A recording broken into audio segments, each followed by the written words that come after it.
Imaginez un instant devoir verser 3 000 € à un de vos salariés. Hmm, Mais pas à cause d'une faute ou d'une erreur de sa part, non. non, Simplement parce qu'un rendez-vous a été oublié ou qu'une formation n'a pas été proposée. c'est une sanction bien réelle, oui. Et elle est inscrite noir sur blanc dans le Code du travail. Beaucoup d'entreprises, encore aujourd'hui, sous-estiment ce risque. Et c'est justement le sujet qu'on va décortiquer aujourd'hui. Absolument.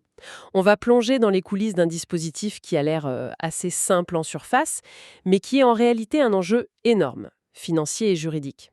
L'entretien professionnel. Et pour nous guider, on a une source très concrète, un support de formation de 2026 de l'organisme LRDCIP. Oui, qui décortique ce fameux article L6315-1 du Code du travail. Alors, notre mission, ce n'est pas juste de lister des règles, on est d'accord. C'est de comprendre la philosophie qu'il y a derrière. C'est ça. Et pour commencer, il faut, je pense, tordre le cou à une idée reçue. Une confusion qui peut coûter très très cher. Ah oui, la plus classique. L'entretien professionnel n'a rien à voir, ou presque, avec l'entretien annuel d'évaluation. Expliquez-nous la différence fondamentale. C'est simple. L'entretien annuel, quand il y en a un, c'est le rétroviseur. On regarde l'année passée. On évalue la performance, les objectifs. Atteint ou pas? Atteint ou pas, exactement. C'est un bilan. L'entretien professionnel, lui, c'est le pare-brise. On regarde droit devant. Son seul sujet, c'est l'avenir du salarié. Ses perspectives, ses envies de formation. Voilà. Son employabilité, en fait. L'un juge le travail qui a été fait, l'autre construit le parcours qui vient. C'est vraiment deux philosophies différentes. Cette distinction passé-futur est intéressante. Ça donne l'impression que la loi veut un peu forcer les entreprises à s'assurer que personne ne stagne. C'est tout à fait l'idée. Alors, qui doit y passer et quand? Est-ce que ça s'applique vraiment à tout le monde? Même, je sais pas, un salarié en CDD pour quelques mois? Absolument tout le monde. C'est ça qui est puissant. La règle de base, c'est un entretien tous les 2 ans. Et ça concerne chaque personne avec un contrat de travail. Sans exception. Aucune. CDI, CDD, temps plein, temps partiel, contrat d'apprentissage. Et surtout, peu importe la taille de l'entreprise. Ah ça c'est important. Oui, de l'artisan qui a un seul salarié au grand groupe du CAC 40, l'obligation est la même. Personne n'y échappe. D'accord. Donc, tous les 2 ans, c'est la norme. Mais il y a des moments dans une carrière où attendre 2 ans, ça peut paraître une éternité. Je pense à un retour de congé maternité, par exemple. Justement, Ou après une longue maladie. Est-ce que la loi a anticipé ça? elle l'a non seulement anticipé, mais elle en fait une obligation systématique. La source est très claire là-dessus. C'est-à-dire? L'employeur a l'obligation de proposer un entretien au retour de certaines longues absences. La liste est précise d'ailleurs. Ah oui, Congé de maternité, d'adoption, congé parental, mais aussi congé de proche aidant, congé sabbatique ou un arrêt maladie de plus de 6 mois. d'accord. C'est aussi valable après un mandat syndical. La logique, c'est de reconnecter le salarié.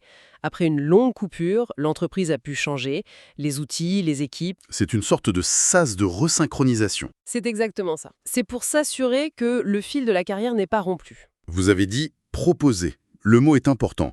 Ça sous-entend que le salarié peut refuser. Exactement. L'obligation de l'employeur, c'est de faire la proposition, si possible par écrit pour avoir une trace. Si le salarié refuse, l'employeur a fait sa part. Mais en général, c'est très bien accueilli. On imagine. C'est une forme de protection, en fait, contre la fameuse mise au placard. Tout à fait. Alors, allons au cœur de la discussion. Une fois qu'on est assis face à son manager, de quoi on parle? Est-ce qu'il y a un ordre du jour imposé? Ah oui, et c'est tout sauf une discussion à bâton rompu. La loi, et la source le détaille bien, impose 3 thèmes obligatoires. Le premier? L'évolution professionnelle.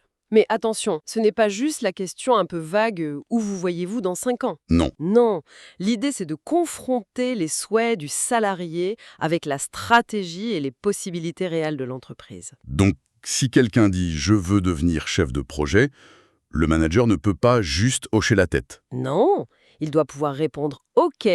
Chez nous, voilà les passerelles qui existent, voilà les compétences qu'il vous manque peut-être, et voilà comment on pourrait construire ce chemin. C'est très concret. Très. Et ça nous amène logiquement au deuxième point obligatoire. Les besoins en formation. Exactement.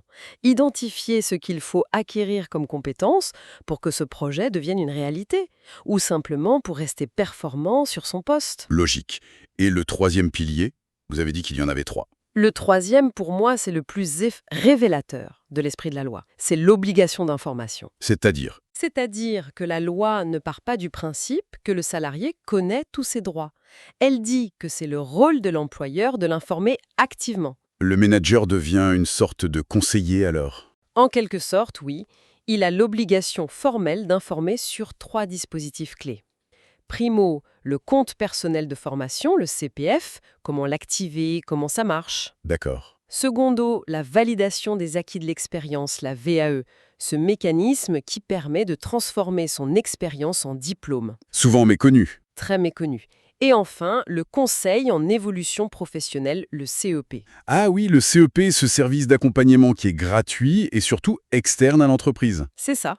En gros, l'employeur doit dire à son salarié « Sachez qu'il existe des gens en dehors de nos murs dont le métier est de vous aider à construire votre parcours. » Et c'est gratuit. C'est assez fort comme démarche. L'entreprise doit ouvrir la porte vers des ressources qui ne sont même pas les siennes. C'est un vrai changement de paradigme. Et pour être sûr que tout ça ne reste pas que des belles paroles, Il faut une trace écrite, j'imagine. indispensable. Le formalisme est crucial. Chaque entretien doit donner lieu à un compte-rendu écrit. Peu importe la forme. Peu importe la forme, mais il faut une synthèse. Et le plus important, une copie doit obligatoirement être remise au salarié. C'est une preuve pour les deux parties. C'est ça. Pour le salarié, c'est la garantie que ses demandes ont été tracées. Et pour l'employeur, c'est son bouclier juridique. Sans ce papier, aux yeux de la loi, l'entretien est réputé ne pas avoir eu lieu. C'est limpide. Mais la source insiste beaucoup sur une autre échéance, une sorte de moment de vérité tous les 6 ans. Ah, le bilan des 6 ans? Oui. Là, l'entretien change de dimension. Il devient un bilan récapitulatif de tout le parcours sur la période écoulée. Et c'est là que l'on vérifie si l'employeur a bien joué le jeu sur le long terme. Exactement. La loi fixe 2 critères cumulatifs pour valider la période. Cumulatif, ça veut dire qu'il faut les deux, pas l'un ou l'autre. Il faut les deux. Le premier critère, il est simple. Le salarié a-t-il bien bénéficié de tous ses entretiens tous les 2 ans? C'est un simple check de régularité. Et le second? Le second est beaucoup plus engageant. Au cours de ces 6 années, le salarié a-t-il suivi au moins une action de formation dite non obligatoire? Alors là, formation non obligatoire, c'est un terme un peu technique. Qu'est-ce que ça veut dire? Si je fais ma formation annuelle sur la sécurité incendie, ça compte? Eh bien non, justement. Et toute la subtilité est là. Ah, Une formation obligatoire, c'est celle qui est indispensable pour tenir son poste. L'habilitation électrique pour un électricien, par exemple. C'est le minimum légal. d'accord. La formation non obligatoire, au sens de cette loi, c'est tout le reste. C'est celle qui développe les compétences, qui augmente la valeur du salarié sur le marché, c'est celle qui le fait grandir, pas juste celle qui lui permet de faire son travail au quotidien. Je vois. Donc, un cours d'anglais pour un commercial qui veut viser l'international, c'est non obligatoire. Parfait exemple. Une formation à un nouveau logiciel pour un comptable qui veut évoluer, c'est non obligatoire. C'est un investissement sur l'avenir de la personne. C'est beaucoup plus clair. Et c'est là qu'on en revient à notre point de départ. La fameuse sanction. La question à 3 000 €. Qu'est-ce qui se passe si, au bout des 6 ans, l'employeur a, disons, oublié un entretien ou s'il n'y a pas eu cette fameuse formation? Alors là, la loi distingue très clairement selon la taille de l'entreprise. Pour les entreprises de 50 salariés et plus, c'est là que ça devient très concret. On vous écoute. Si un seul de ces 2 critères n'est pas rempli, Un seul suffit. un seul suffit. S'il manque un entretien sur les 3 ou s'il n'y a pas eu la formation, la sanction est automatique et financière. L'employeur doit verser 3 000 € sur le compte personnel de formation du salarié. Et ce n'est pas une amende qui va dans les caisses de l'État. Pas du tout, c'est de l'argent qui va directement sur le compte du salarié pour qu'il puisse se former par lui-même. C'est une sorte de compensation forcée. La loi dit, en quelque sorte, puisque vous ne l'avez pas fait, on vous oblige à lui donner les moyens de le faire. C'est l'idée. Et imaginez l'impact. Vous avez 10 salariés dans ce cas, c'est 30 000 €. Ça incite à la vigilance. Et pour les plus petites entreprises, celles de moins de 50 salariés, qui sont quand même la majorité en France. Pour elles, c'est différent. Il n'y a pas cet abondement automatique de 3 000 €. Ah, donc elles ne risquent rien. Si, l'obligation reste la même, mais la sanction est juridique, pas automatique. Le risque, c'est le conseil de prud'homme? C'est-à-dire que le risque apparaît au moment d'un conflit. Voilà. Un salarié qui part, licencié ou démissionnaire, et qui peut prouver qu'en 10 ans de boîte, il n'a jamais eu d'entretien ni de formation. Il peut attaquer. Il peut attaquer son ex-employeur pour manquement à son obligation de maintien de l'employabilité. En clair, il dit Vous m'avez laissé sur le côté et aujourd'hui j'ai du mal à retrouver un travail. Et les juges sont de plus en plus à l'écoute de cet argument. Le risque est plus diffus, hein, mais il est bien réel. Au final, qu'on soit une PME ou un grand groupe, faire l'impasse, ça peut coûter cher. Très cher. Si on devait résumer ça pour un manager qui nous écoute et qui veut simplement bien faire les choses, quels seraient les commandements à suivre? La source les résume bien en 4 verbes d'action. Le premier, c'est anticiper. La base. Avoir un tableau de suivi, un calendrier, Un calendrier précis des échéances, oui. pour ne jamais être pris au dépourvu. Le deuxième, j'imagine, c'est de ne pas tout mélanger. Exactement. Distinguer, ne jamais fusionner l'entretien pro et l'entretien d'évaluation. On peut les faire le même jour, pour des raisons pratiques. Mais il faut 2 moments distincts. 2 moments distincts et surtout 2 comptes rendus séparés. Sinon, la discussion sur l'avenir est complètement cannibalisée par le bilan du passé. Logique. Le troisième verbe, Documenter, on l'a déjà dit, mais c'est vital.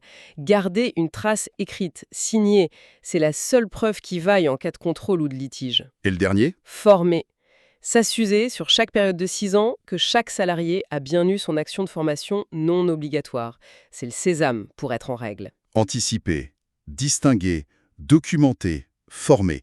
C'est un bon mémo. Mais en vous écoutant, je me dis, pour un manager de proximité déjà surchargé, ça peut ressembler à une montagne administrative. Ça peut, oui. Et c'est toute la question. Si on le voit comme une contrainte, c'est lourd. Mais si on le voit comme un outil de management, Tout change. tout change. Cette loi, en fait, elle fait de l'employeur un co-responsable de la carrière de ses salariés. Elle l'oblige à piloter son capital le plus précieux, les compétences. C'est un outil pour fidéliser aussi.